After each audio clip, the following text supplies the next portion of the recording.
नाविक और कुशल 5-6 लोग निकल आए थे उस नदी से बाहर तैरकर। नाव धीरे धीरे आगे बढ़ रही थी, सभी लोगों को उस मझधार में डुबोकर। जब ये बात राजा तक पहुंची तो उन सभी 5-6 लोगों को और नाविक को दरबार में बुलाया गया। जब दरबार में नाविक पहुंचा तो राजा ने उससे पूछा कि ऐसा कैसे हो गया, इतनी बड़ी दुर्घटना कैसे हो गई कि सारे लोग डूब गए और आप 5-6 लोग बस बचे। तब नाविक ने कहा कि ऐसा कुछ भी खास नहीं हुआ था। तो राजा ने कहा, क्या तुम्हारी जो नाव थी उसमें छेद था? तो नाविक ने कहा, नहीं सरकार, उसमें कोई छेद नहीं था।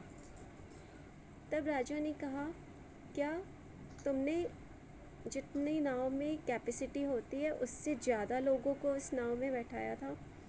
तो नाविक ने कहा, नहीं राजा जी, उसमें मैंने बहुत ज़्यादा लोगों को नहीं बैठाया था, इससे ज़्यादा लोगों को मैंने कई बार नदी पार करवाई है। तब राजा ने पूछा, तो क्या तुमने मदिरा पीकर चलाया नाव जिसकी वजह से ये दुर्घटना हुई? तो तब नाविक ने कहा कि नहीं महाराज, मैंने मदिरा पान भी नहीं किया हुआ था, आप किसी से भी पूछ सकते हैं जो नाव में सवार थे वो लोग। तब राजा ने कहा कि फिर ऐसा क्या हो गया उस नाव में कि नाव डूब गई और इतने सारे लोग मारे गए? तब नाविक ने कहा कि महाराज, नाव बिल्कुल सही से चल रही थी, बहुत ही सही कंडीशन में थी, उसमें कोई छेद नहीं था। जो मौसम था वो भी अनुकूल था, नदी में बहाव भी बहुत ज़्यादा नहीं था, बिल्कुल शांत नदी थी। और हमारी जो नाव थी वो बिना हिलोरे लिए हुए आगे बढ़ रही थी। तभी अचानक एक आदमी उठा और उसने हमारी नाव पे थूक दिया। तो राजा ने कहा कि उसने तुम्हारी नाव पे थूक दिया?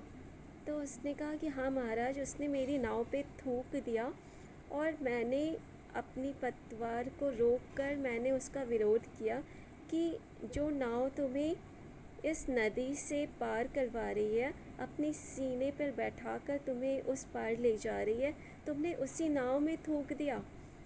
तो उस आदमी ने कहा कि तो क्या हुआ, मैंने इस नाव में पैसे दिए हुए हैं, कोई तुमने एहसान नहीं किया है। तो इस बात से मुझे बहुत गुस्सा आ गई और मैंने उससे कहा कि तुम्हें ऐसा नहीं करना चाहिए था, लेकिन उसने मेरी ज़रा से भी नहीं सुनी और वो मुझसे बहस करने लगा। तब राजा ने पूछा, क्या दूसरे लोगों ने उसका विरोध नहीं किया? क्या वो तुम्हारे साथ नहीं आए?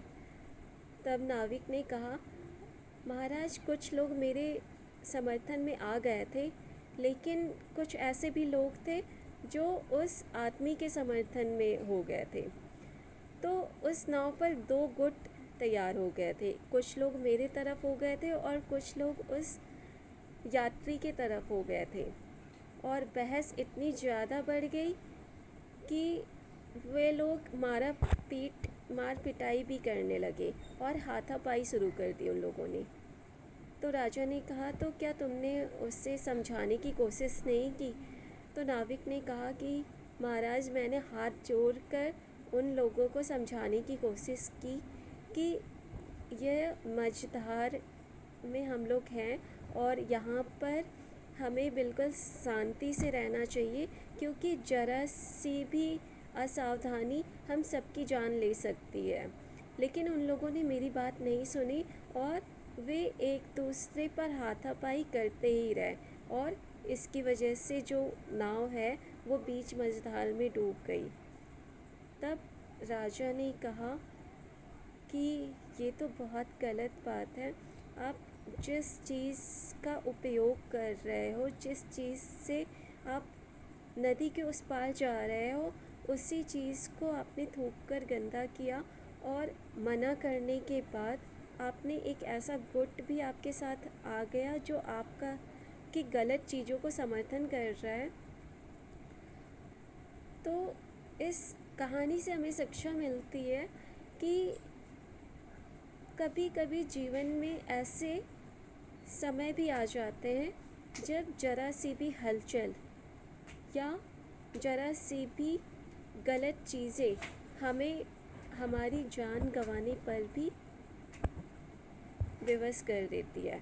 तो उस समय शांति से रहना चाहिए और शांति से उस समय को जाने देना चाहिए, नहीं तो ऐसा ही कुछ हमारे साथ भी हो जाएगा जैसा उस नाविक के नाव में बैठे हुए उस यात्री के साथ और उसके समर्थन में खड़े हुए लोगों के साथ हुआ। तो हमेशा अपने दिमाग को शांत रखें और हमेशा कोशिश करें कि अपने एनवायरनमेंट को साफ़ सुथरा करें, ना कि उससे गंदगी डालें और गंदगी फैलाएं। Thank you for watching my videos and please like and subscribe my channel Sujata Misra. Thank you.